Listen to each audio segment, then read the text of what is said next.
Alright, the making of the spaghetti is underway. There's some sausages right there. Garlic, breadcrumbs, some chopped garlic there, onions and peppers. Sweet. There's the mess. And there we go, look at this. These are real pork, veal, and beef handmade meatballs. This is like, you can just smell that cooking right now. It's making you hungry. I'm just gonna whip up a couple here so you can see the action.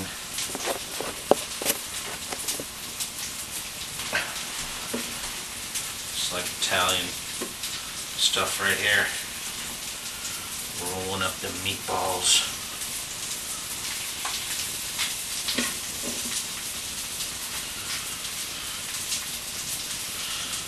This is my mom's recipe, following it like to the T. I think I kind of get a little out of control with it a little bit, so. Some real home Italian cooking right here. Straight from a real Italian. Alright. We'll do some garlic dicing here. Gotta have a lot of garlic. I'm gonna do 2 whole cloves. I won't bore you with that, but we'll do a couple here. Some breadcrumb action left over. That right over here. Don't get them too fine of pieces.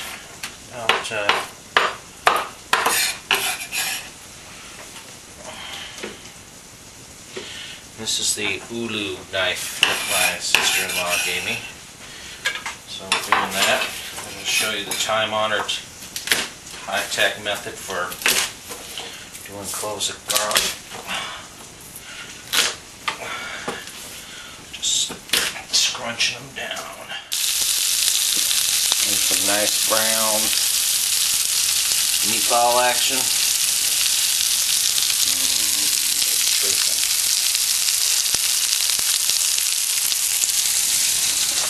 And we'll do a little more garlic chopping here.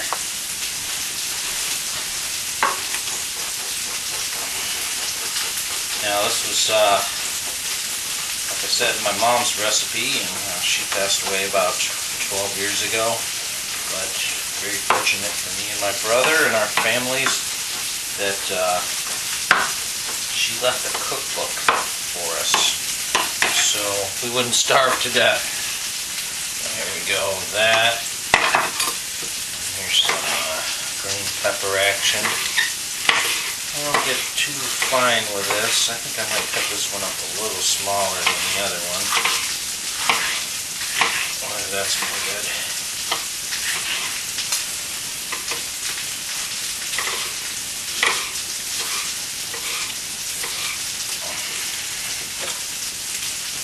Oh, there's a piece that escaped.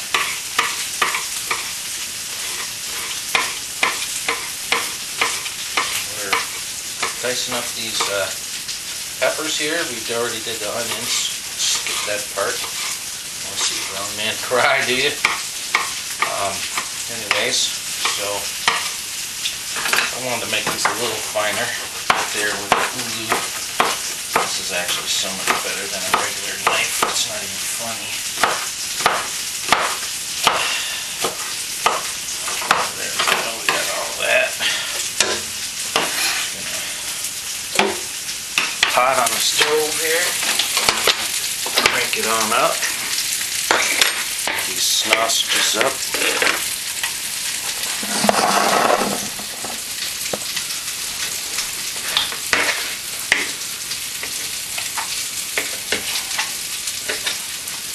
Some sausages.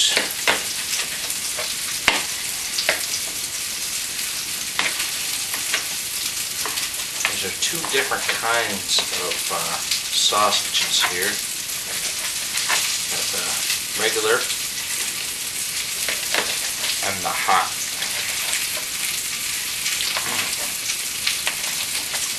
That's some premium sausage right there.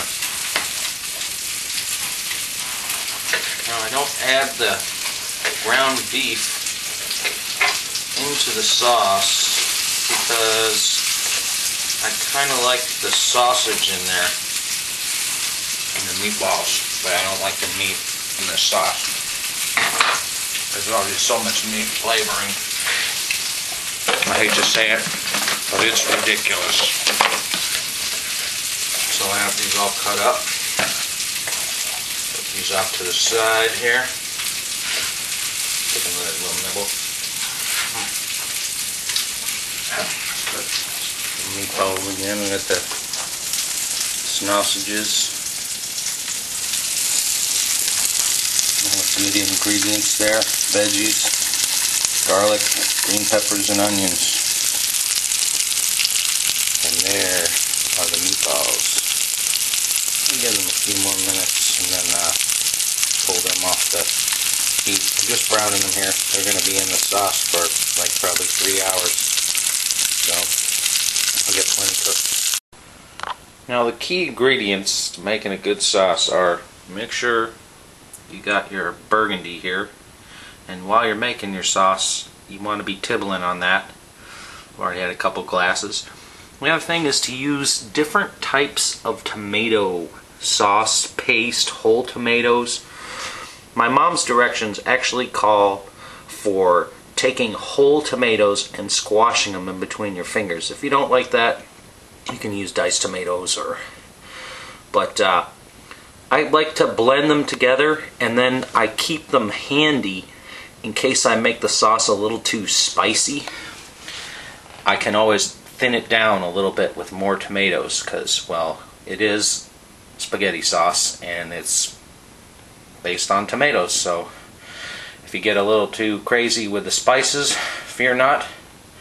You can just get out some tomato sauce and thin it down a little bit, and obviously you can combine the paste and the sauce to get the right consistency because you want a good texture. You don't want a watery tomato sauce. You definitely don't want a watery sauce. I don't know if my spoon will stand up in it, but when it's done, the wooden spoon will definitely stand up in it. So there you have it. Do a little cleaning, dirty dishes, and this. Oh, what do we got there?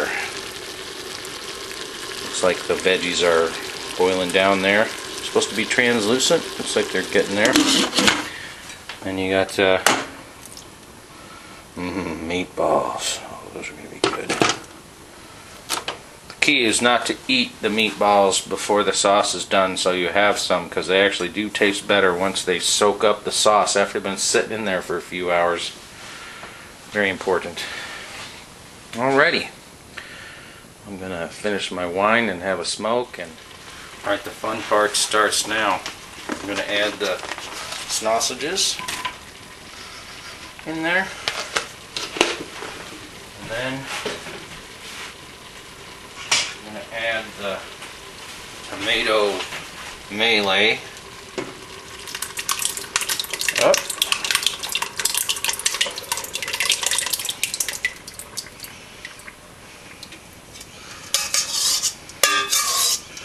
This actually looks like it's a little shy of how much sauce I want to make, so I'm going to probably expand that out. But I'm going to add the rest of the stuff in there. Now it calls for some spices, so that's some basil, 1/8 of a teaspoon. I'm saying about that. I'm going to double that. Then I'm going to do some oregano.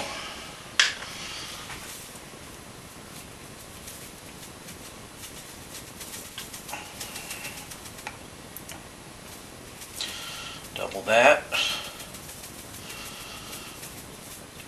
Now I did put 4 bay leaves in there instead of 2. They're in there. Okay, so you got that. Now the chili peppers, I'm going to go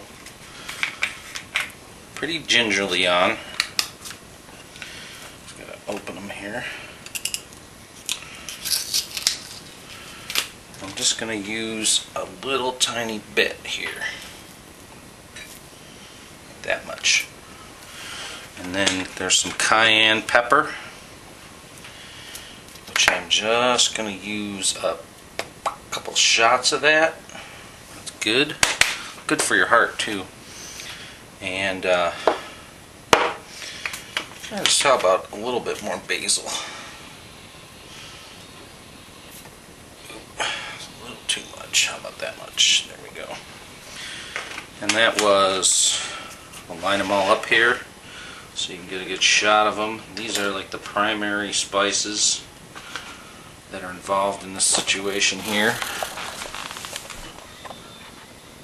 We got whole oregano, a little bit of red pepper, some red cayenne pepper, bay leaves, and basil. Very important stuff there. Now, what I usually do is, as the sauce is cooking, I stir it up and I taste a little bit of it and I kind of tweak it as I go. Like I said, it looks like I'm going to have to add more paste and sauce, but what I'll do is let it go for a bit and give it a shot. I'm going to drop the meatballs in there, and this probably best done with tongs so they don't make a big mess. So grab that there, that lid, that sink, and drop those in. 1, 2, 3, 4, 5, 6, and I did put 1 cup of burgundy in there because I did double the recipe. And like I said, it looks like I'm going to have to blow this up a little more. But we got plenty of stuff going on there. Now this is what I'm talking about right here, thick sauce. That spoon is totally standing up in that pot. We'll see what happens. I did add another can of paste, another big can of tomato sauce, and it's going to cook for, I don't know, probably till I fall asleep, at least 3 hours, and then I'll just turn it off and let it sit. But that's some thick sauce there, and it is massive. That, friends, is 2 weeks worth of food right there in that pot. Easy. And as I said, it's important for the vino. I'm going to pour some more vino into this sauce here. Get that proper flavor in there. Give it a good stir. I'll take a look at this right here.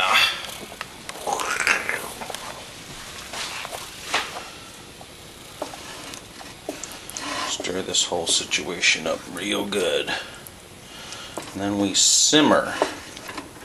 And that is on a low heat. Well, I'm just going to move it over here onto the burner. The burner that's wider. Kill this one here. And the main thing is to keep the heat real low. What's this kind of burbling? Like if you have the lid off and the sauce is burbling out, film that a little later, it'll splatter all over the place, so you gotta keep a lid on it. So this is looking pretty good right here. There's a lot of garlic in there, a lot of goodies. Let's see, we'll give it about an hour, and we'll come in here and check up on it and see how it's starting to sit. And this is what I'm talking about, the bubbling. It's really bubbling. So here's the all important stirring.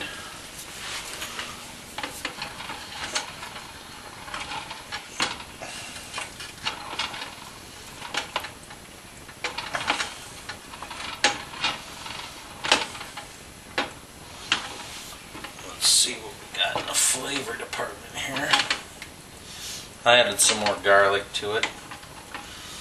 See what happens here.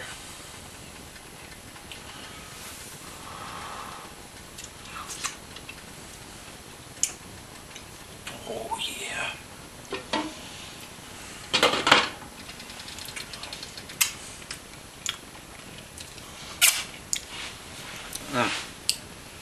That is rocking.